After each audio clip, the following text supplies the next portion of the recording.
Hello everyone, welcome to online classes. In our previous lecture, we discussed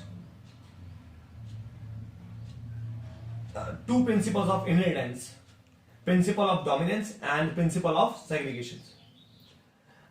These are based on inheritance of one gene, and I told you principle of independent assortment based on inheritance of two genes.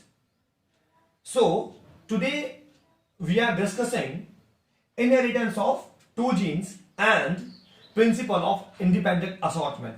So let's start in inheritance of two genes. Inheritance of two genes. Our first topic. To verify his results of monohybrid cross, Mendel also crossed pea plants differing in two characters dihybrid cross. यानी कि जब Mendel ने अपना experiment किया hybridisation का मटर के पौधे को लेकर के, तो उन्होंने पहले मोनोहाइब्रिड क्रॉस करवाया और उसके बाद मोनोहाइब्रिड क्रॉस में आपको पहले ही बता चुका हूं, जब एक कैरेक्टर को लेकर के स्टडी की जाती है, ठीक है, तो उसे मोनोहाइब्रिड क्रॉस कहते हैं, और जब दो कैरेक्टर्स को लेकर के स्टडी की जाती है तो उसे डाइहाइब्रिड क्रॉस कहते हैं. तो उन्होंने अपने रिजल्ट्स को और ज्यादा पुख्ता करने के लिए और ज्यादा समझने के लिए डाइहाइब्रिड क्रॉस भी करवाया, जिससे this help him to understand inheritance of two genes at a time, जिससे उन्हें यह समझने में आसानी रही कि एक समय में दो जीन्स किस तरीके से ट्रांसफर हो जाते हैं, इनहेरिटेड हो जाते हैं. ठीक है. It was found that inheritance of one pair of allele, जी, और इससे वो किस निष्कर्ष पे निकले वो देखिए क्या लिखा है. It was found that inheritance of one pair of allele, जो कि वन ट्रेट के लिए होता है, one pair of allele responsible for one trait, एक कैरेक्टर के लिए, एक गुण के लिए, does not interfere in the inheritance of other pair of allele, जो कि दूसरा पेयर सेकंड ट्रेड के लिए हो सकता है. तो क्या निकला, उन्होंने जब डाइहाइब्रिड क्रॉस कराया तो उन्होंने पाया कि अगर जब इनहेरिटेंस होती है किसी एक पेयर ऑफ एलील की, तो सिर्फ एक की तो होगी नहीं एलील, तो वो तो बहुत सारे ट्रांसफर होंगे. जब पूरा डीएनए ट्रांसफर होने वाला है तो और भी तो एलील ट्रांसफर होंगे ना. तो जो दूसरे एलील ट्रांसफर हो रहा है वो पहले वाले एलील के गुण पर कोई असर नहीं डालता है. ठीक, ये उन्होंने निष्कर्ष निकाला. इसके बेसिस पर, based upon this, Mendel proposed law of independent assortment. इसके बेसिस पर उन्होंने जो इनहेरिटेंस का थर्ड लॉ था, जिसको कि इंडिपेंडेंट असॉर्टमेंट कहते हैं, वो दिया. तो आइए अब हम लोग इंडिपेंडेंट असॉर्टमेंट लॉ को देखते हैं. क्या principle of independent assortment. This principle states that when two or more pairs of characters are inherited together, these do not interfere with one another, rather they remain independent. One character does not affect the mode of inheritance of other character. क्या मतलब हुआ इसका? इसका मतलब यह हुआ कि यह सिद्धांत हमें बताता है कि जब दो या दो से ज्यादा पेयर्स ऑफ कैरेक्टर्स, ठीक, या एलील्स भी आप बोल सकते हैं, जब ट्रांसफर होते हैं आगे अपनी अगली पीढ़ी में, ठीक है, क्योंकि दोनों एक साथ ही ट्रांसफर होंगे, दो अलग अलग चीजों के कैरेक्टर्स एक साथ ट्रांसफर हो रहे हैं, तो वो दोनों ही एक दूसरे के रास्ते में कोई अड़चन पैदा नहीं करते. ठीक है. These do not interfere with one another. ठीक है, ये दोनों एक दूसरे के लिए कोई भी इंटरफेयर नहीं लाते, कोई बाधा नहीं लाते. ठीक है. दे रिमेन इंडिपेंडेंट, वो इंडिपेंडेंट रहते हैं. One character does not affect the mode of inheritance of other character, यानी कि एक कैरेक्टर दूसरे कैरेक्टर के इनहेरिटेंस के मोड को डिस्टर्ब नहीं करता, उसको वहां पहुंचने में नहीं डिस्टर्ब करता. उदाहरण के तौर पर अगर मैं बता दूं कि स्टेम कलर है, स्टेम हाइट है, तो स्टेम हाइट, ठीक है, और अगर पी प्लांट का हम बात कर रहे हैं, पोड का कलर की बात कर लेते, चलिए पोड का कलर, तो दो अलग अलग कैरेक्टर हो गए. तो जो हाइट का कैरेक्टर है वो पोर्ट के कलर के कैरेक्टर को इंटरफेयर नहीं करेगा, उसको जाने से नहीं रोक सकता, नहीं रोकेगा। Independent assortment can be shown by Mendel's dihybrid phenotypic ratio of 9:3:3:1। यानी कि जो इंडिपेंडेंट असॉर्टमेंट का जो लॉ है, इसको हम लोग मेंडल के जो डाइहाइब्रिड क्रॉस करवाया उन्होंने, और जो उनका रेशियो निकल के आया फिनोटाइपिक रेशियो 9:3:3:1 से समझने की कोशिश करेंगे। हम लोग अब यहां पर डाइहाइब्रिड क्रॉस को बनाएंगे, जो कि ये जो रेशियो है ये कॉम्बिनेशन है टू मोनोहाइब्रिड क्रॉसेस का। तो आइए अब हम लोग डाइहाइब्रिड क्रॉस को बनाते हैं और इस रेशियो को समझने की कोशिश करते हैं। डाइहाइब्रिड क्रॉस, तो मेंडल ने जो डाइहाइब्रिड क्रॉस किया था, जो मेंडल का स्टडी थी डाइहाइब्रिड क्रॉस को लेकर के, वो क्या थी? Mendel made dihybrid crosses by taking two pair of contrasting characters and studying their inheritance simultaneously। यानी कि मेंडल जो थे उन्होंने जो डाइहाइब्रिड क्रॉस किया वो दो कैरेक्टर्स को लेकर के, कॉन्ट्रास्टिंग कैरेक्टर्स को लेकर के किया, जिससे वो आगे इनहेरिटेंस की स्टडी को करने के लिए सक्सेसफुल रहे, आगे की फर्दर स्टडी को इनहेरिटेंस की। ही कंसीडर्ड सीड शेप, उन्होंने जो डाइहाइब्रिड क्रॉस है उसके लिए उन्होंने कौन सी दो कैरेक्टर को कंसीडर किया था? He consider seed shape and colour. अब सीड शेप और सीड कलर के बारे में मैं आपको पहले बता चुका हूं कि एक तो राउंड शेप और रिंकल शेप होती थी, और ग्रीन कलर और येलो कलर होता है। तो round shape was dominant over green, जो राउंड शेप थी वो डोमिनेंट थी ग्रीन पर। ये भी हम कैरेक्टर पहले डिस्कस कर चुके हैं, ये भी टॉपिक डिस्कस कर चुके हैं पहले ही, कि कौन सा कैरेक्टर डोमिनेंट है और कौन सा रिसेसिव है, उसके लिए आपको प्रीवियस वीडियो पे जाना पड़ेगा। He crossed two plants, one with round yellow seeds and the other with wrinkled green seeds. उन्होंने क्रॉस करवाई दो प्लांट्स को लेकर के, क्रॉस करवा रहे हैं। अब जो एक प्लांट है, जब इनके बीच में क्रॉसिंग करवा रहे हैं, तो जो एक प्लांट है उस प्लांट के पास राउंड शेप, ये रहा आपका round shape was dominant over green. He cross two plants, one with round yellow seeds, यानी एक प्लांट के पास तो राउंड शेप के और येलो कलर के सीड्स थे, जबकि दूसरे के पास रिंकल्ड ग्रीन सीड्स, यानी कि शेप तो रिंकल्ड मगर जो कलर है वो ग्रीन था।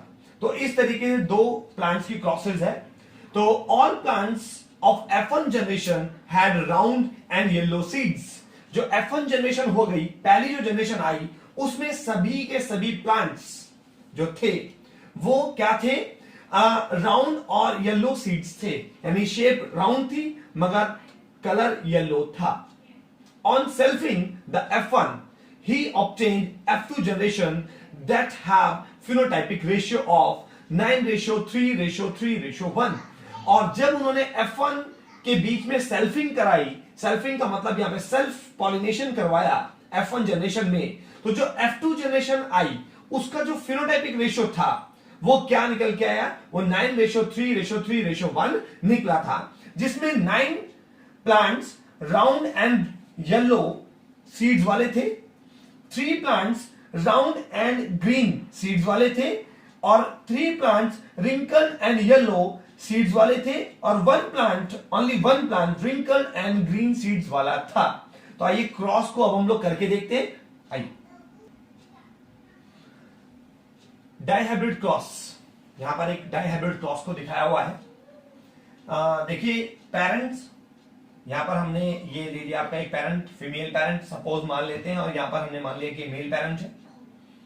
और जो मेल जो पेरेंट है उसमें जो फिनोटाइप है, यानी उसके बाहरी जो कैरेक्टर्स हैं वो रिंकल्ड और ग्रीन है, सीड के, उसके ग्रीन के, उसके सीड के, ठीक है। तो रिंकल्ड और ग्रीन है उसके सीड्स।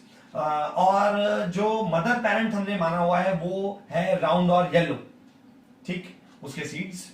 और जो इनके अंदर जीनोटाइप्स हैं, तो क्योंकि अब यहां पर दो कैरेक्टर्स को लेकर के स्टडी हो रही है, तो जीनोटाइप भी यहां पर 2 आएंगे लिखे हुए, ठीक है। तो देखिए यहां पर तो यहां पे आर आर और वाई वाई, ठीक है। शेप के लिए हमने कंसिडर किया है कैपिटल आर आर को, और जो उसका जो कलर है येलो कलर के लिए कंसिडर कर रहे हैं कैपिटल वाई वाई को।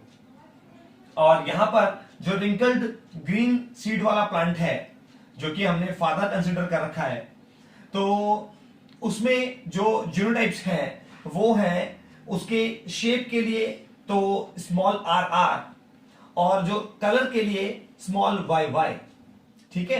अच्छा, उसके बाद चलते हैं अब इधर से गैमेट्स जो आएंगे, जो इधर से गैमेट्स आने की पॉसिबिलिटी है, तो एक कैरेक्टर के लिए एक और इधर से दूसरे कैरेक्टर के लिए दूसरा, तो गैमेट आने की पॉसिबिलिटी क्या है, इधर से मदर साइड से कैपिटल आर और कैपिटल वाई, और जबकि इधर से गैमेट आने की पॉसिबिलिटी क्या है, स्मॉल आर और स्मॉल वाई। अब इनके बीच में क्रॉस करवाया, तो जब इनके बीच में क्रॉस करवाया तो क्रॉस करवाने के बाद जो F1 जनरेशन है, तो वो F1 जनरेशन में क्या मिला, F1 जनरेशन में capital R small are capital Y small y, ठीक है, ये आपका जीनोटाइप मिले। और जो प्लांट थे वो राउंड और येलो सीड वाले थे। अब इनके बीच में जो सेल्फिंग करवाई, वो सेल्फिंग करवाने के बाद, ठीक है, अब इनके बीच में अगर सेल्फिंग करवा रहे तो यहां से कौन से आपके, देखिए यहां से ये वाले जो जीनोटाइप से यही तो आएंगे, ठीक है, ये आपका सेल्फिंग करवा रहे ये रहे। अब गैमेट्स आने की पॉसिबिलिटी क्या है, इधर से गैमेट्स कौन कौन से पॉसिबिलिटी है गैमेट्स आने की, तो ये gametes of F1, gamete F1 के कौन कौन से गैमेट्स हो सकते हैं, देखिए यहां पर मैंने बताया हुआ है कि F1 के gametes capital R capital Y आ सकता है, capital R small Y small are capital Y small R और स्मॉल वाई आ सकते हैं। तो अब ये जो हमने यहां पर F1 की गैमेट्स की देखी है, गैमेट्स की पॉसिबिलिटी, अब इसके लिए पुनेट स्क्वायर बना करके देखते हैं कि पुनेट स्क्वायर, ठीक है। और पुनेट स्क्वायर थोड़ा मैं आपको समझा दूं कि एक इस प्रकार का एक स्क्वायर होता है जिसके अंदर गैमेट्स की जो पॉसिबिलिटी है जीनोटाइप बनाने की, गैमेट्स से कौन कौन से जीनोटाइप बन सकते हैं, ठीक है, तो उनकी पॉसिबिलिटी को वो पुनेट स्क्वायर बताता है। तो अब हम लोग यहां पर एक पुनेट स्क्वायर बना के देखते हैं इस यहां पर इस F1 को लेकर के कि क्या रहा पुनेट स्क्वायर, आइए देखते हैं। Here we see Punnett square. Punnett square मैं आपको पहले भी बता चुका हूं कि पुनेट स्क्वायर जो होता है वो जीनोटाइप्स के होने की प्रेडिक्शन बताता है कि कौन कौन से जीनोटाइप्स आने की पॉसिबिलिटी है। तो देखिए क्या है पुनेट स्क्वायर, यहां पर जो हमने डायहाइब्रिड क्लॉज है मेंडल का पुनेट स्क्वायर, जो मेंडल का डायहाइब्रिड क्लॉज था उसको लेकर के यहां पे पुनेट स्क्वायर बनाया हुआ है, जिससे कि मेंडल की जो निकल के आए थे रेशियोज वो हमें पता चल जाएंगे, जिसके बेसिस पर उन्होंने प्रिंसिपल दिया था इंडिपेंडेंट असॉर्टमेंट। तो वो डायहाइब्रिड क्रॉस क्या है, देखिए इससे पहले हमने गैमेट्स देखे थे, तो अगर capital R capital Y capital R small are capital Y और स्मॉल वाई, अगर इन गैमेट्स ये वाले गैमेट्स जो है इधर इन वाले गैमेट्स के साथ मिलने की अगर पॉसिबिलिटी होती है, देखिए capital R capital Y capital R small are capital Y और स्मॉल वाई, अगर ये गैमेट्स मिलते हैं तो कौन से जीनोटाइप बन सकते हैं, ठीक है। तो ये ऊपर जो लिखे हुए हैं ये जीनोटाइप्स हैं, और नीचे जो लिखे हुए हैं वो फिनोटाइप है। वो मैं आपको बता दूंगा क्या है, क्योंकि यहां लिखने के लिए बॉक्स थोड़ा छोटा पड़ रहा था, तो मैंने छोटे में लिख दिया, शॉर्टकट में लिख दिया, बताता हूं अभी क्या है। देखिए कि क्या पॉसिबिलिटी होगी अगर ये वाला गैमेट और ये गैमेट मिलेगा तो कौन सा जीनोटाइप बन सकता है। देखिए capital R capital Y capital R और कैपिटल वाई अगर मिलता है तो गैमेट बनने की पॉसिबिलिटी है कैपिटल आर कैपिटल वाई, ये जीनोटाइप बन सकता है। और जो फिनोटाइप होगा वो होगा round and yellow, this is Y, ठीक है, राउंड एंड येलो, ये वाला सीड बनने की पॉसिबिलिटी थी। उसके बाद कैपिटल आर स्मॉल वाई और कैपिटल आर, इधर इस तरफ देखेंगे, कैपिटल आर स्मॉल वाई और कैपिटल आर कैपिटल वाई, अगर ये मिलते हैं दोनों तो क्या बन सकता है, ये बनेगा, ये वाला जीनोटाइप बनेगा और राउंड एंड येलो फिनोटाइप बनेगा। ऐसे ही अगर ये वाला गैमेट और ये वाला गैमेट आपस में फ्यूज होता है तो कौन सा जीनोटाइप बन सकता है, capital R small are capital Y, और जो फिनोटाइप निकल के आएगा वो होगा राउंड एंड येलो, ठीक है, इसी तरीके से फर्दर सारे के सारे ये 16 आपकी पॉसिबिलिटीज हैं। ठीक है, ये आप फर्दर अपने स्क्रीन पर देख सकते हैं। ठीक है, बस मैं आपको इतना बता दूं कि आप कंफ्यूज मत होइए, ये मैंने राउंड एंड येलो, ये नीचे जो लिखे हैं वो फिनोटाइप है और जो ऊपर लिखे हैं वो जीनोटाइप है। तो राउंड एंड येलो और ये ऊपर होंगे क्या भला आपका जीनोटाइप। जैसे और भी दिखा देता हूं आपको, यहां देखिए RG यानी राउंड एंड ग्रीन, और WY यानी wrinkled and yellow, wrinkled and yellow, wrinkled and green. ठीक है, इसी तरीके से मैंने लिखे हुए बॉक्स में आप देख सकते हैं। तो जो फिनोटाइपिक रेशियो निकल के आया था वो क्या था? ठीक है, तो फिनोटाइपिक रेशियो था, ठीक, आपका राउंड और येलो जो थे वो टोटल नंबर ऑफ प्लांट्स कितने थे? 9।